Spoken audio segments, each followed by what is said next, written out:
Well, hi, and thanks for stopping by the Pellets and Pistons Airgun channel.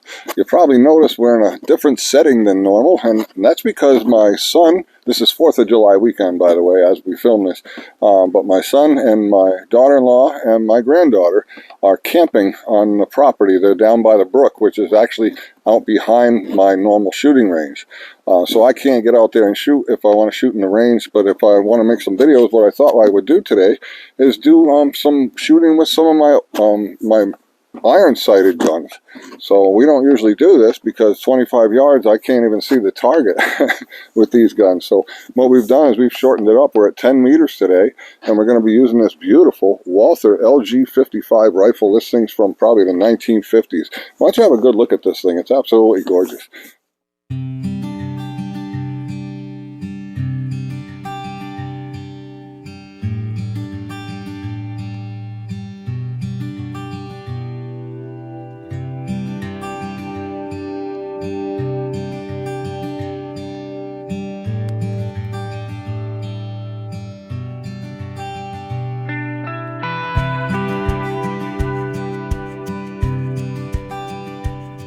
So we're going to be shooting at 10 meters, which is roughly 33 feet, just shy of 33 feet. We're going to be shooting just some dots, some hand-drawn dots, and we're going to see how we do. Keep in mind, I wear glasses. I'm not the best guy in the world to be using iron sights, but I think at this range we should be able to get some decent performance out of this gun. I bought this at a recent gun show, and I'm really glad I did. What a smooth shooting rifle. It's got a little bit of a buzz to it that I plan on correcting one of these days. It's got a leather piston seal, but it looks to me like it's either been changed or was originally set up with a synthetic breech seal, so that's kind of cool. I'm guessing it was probably made in the 50s, the mid to late 50s, but don't quote me on that. I really don't know my Walthers that well, but it's just a beautiful gun. This is the original sight for it.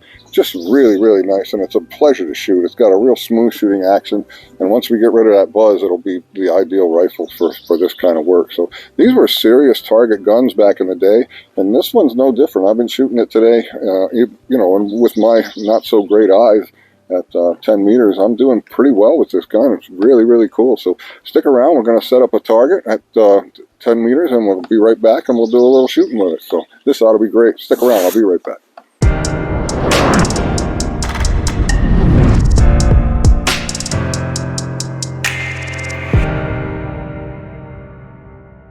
All right, so we're all set up and ready to go. We've got our target out there at 10 meters.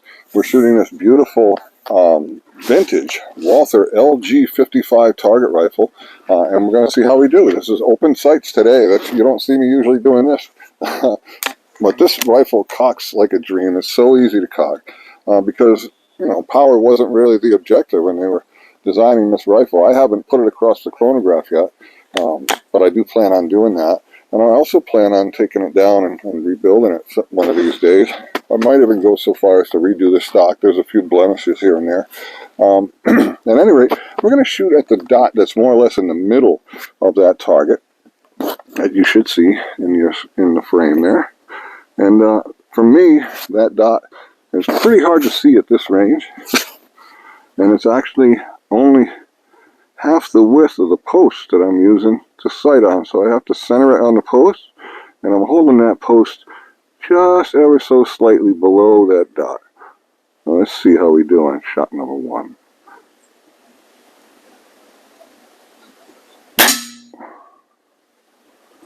That's pretty close. I think it's touching. Hard to tell with the naked eye from here.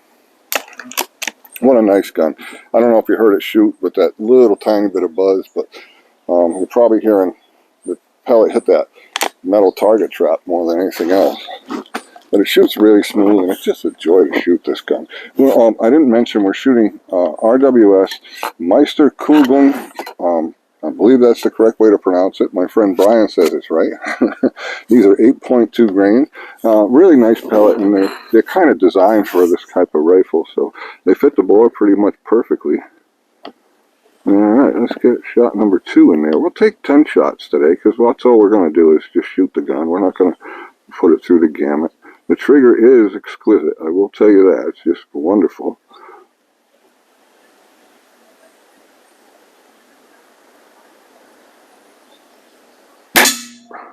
Shot 2. What a nice rifle. I really like this gun. So glad I picked it up. I also picked up a Walther LG55 at the same show. We're going to do a little shooting with that too, because that's also open sights. And while we're out here today, I just might do 2 or 3, and you guys will be seeing them over the course of the next few weeks. Alright, so this is shot number 3.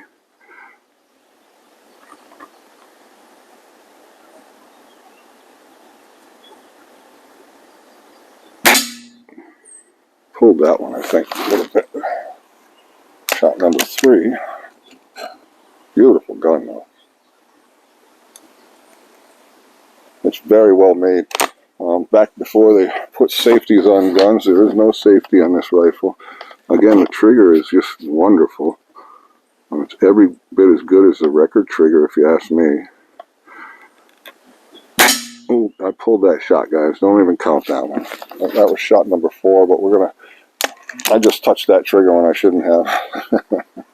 It happens to the best of us, I hope. I kind of want to be the only guy that ever did that on camera. So that would have been shot number 4, but we'll call this shot number 4. And that was just a human error flyer.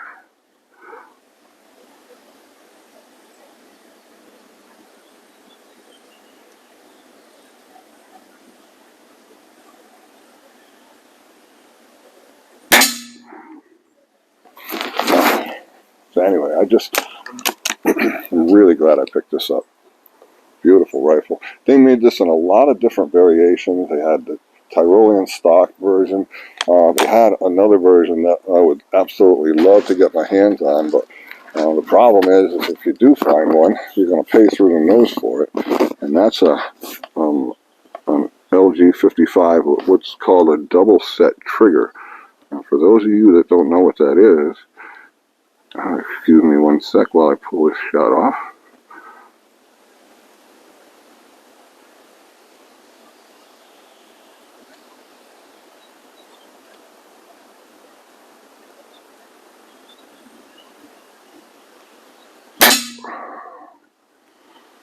So what I'm doing is I'm climbing because I can't tell where I'm shooting, so I think I'm shooting at some of my pellet holes. But for those of you that don't know what a double set trigger is, it's often seen in some of the older muzzleloaders, either early flintlocks or later percussion rifles. And it's a system where there are 2 triggers.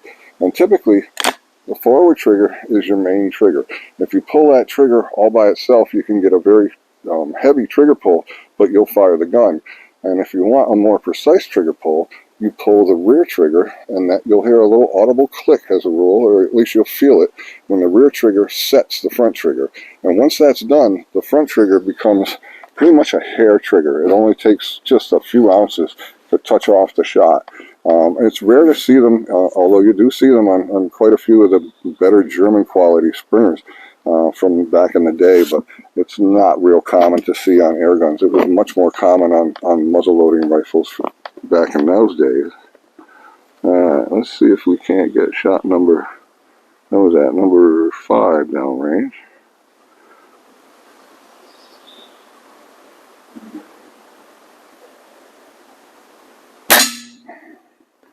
Yeah, it's opening up, but still, what a cute gun.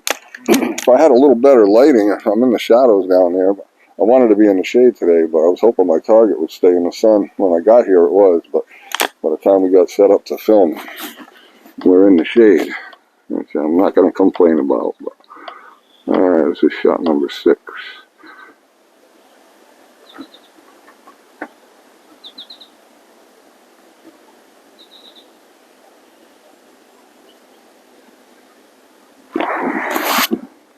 Glasses.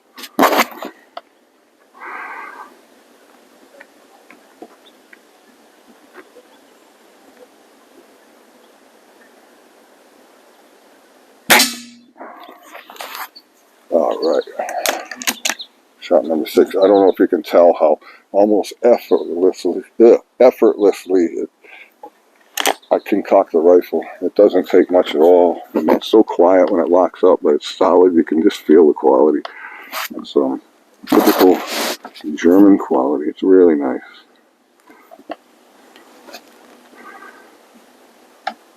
even more so back in the 50s.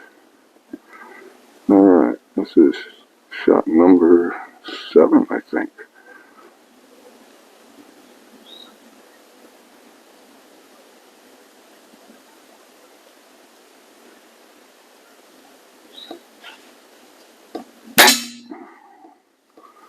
Number 7. So anyway, we're going to be doing a video on the HW55 just like this. I got a treat for you guys, something that no one's probably seen before. I know I never did. It must be pretty unique. And we'll be doing a video on that gun as well. That has open sights and it doesn't have a provision for a scope. That's a tiny little rifle, a youth rifle, but we're going to have some fun at 10 meters with that one too. And this is shot number 8.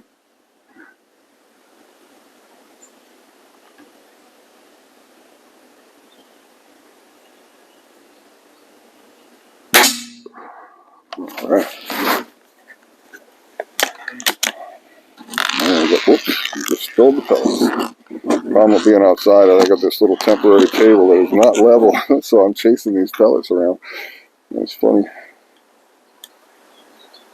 Alright. Shot number 9. Shot number 9.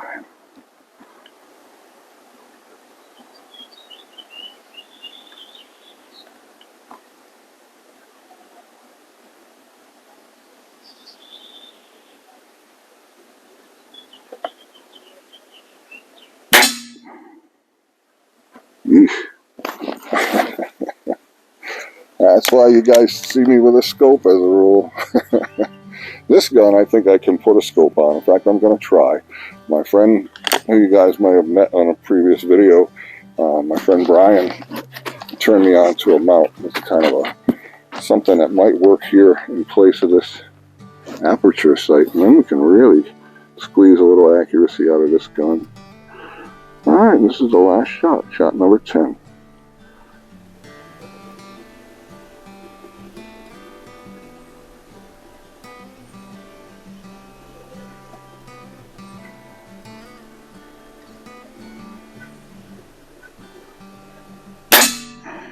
Okay, we pretty much did all right, I would say, with that for an old man with glasses and not too good a vision.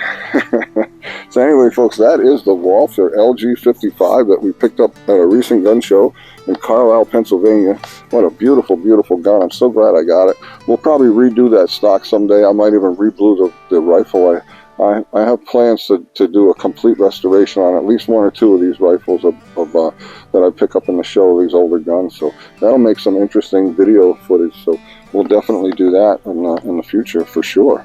So anyway, I want to thank you folks for stopping by the Pellets and Pistons Airgun channel. If you haven't subscribed already, please do that. Hit the bell to be reminded of future videos, and by all means, give me a thumbs up if you enjoyed this one. Thanks again, folks. Have a great day.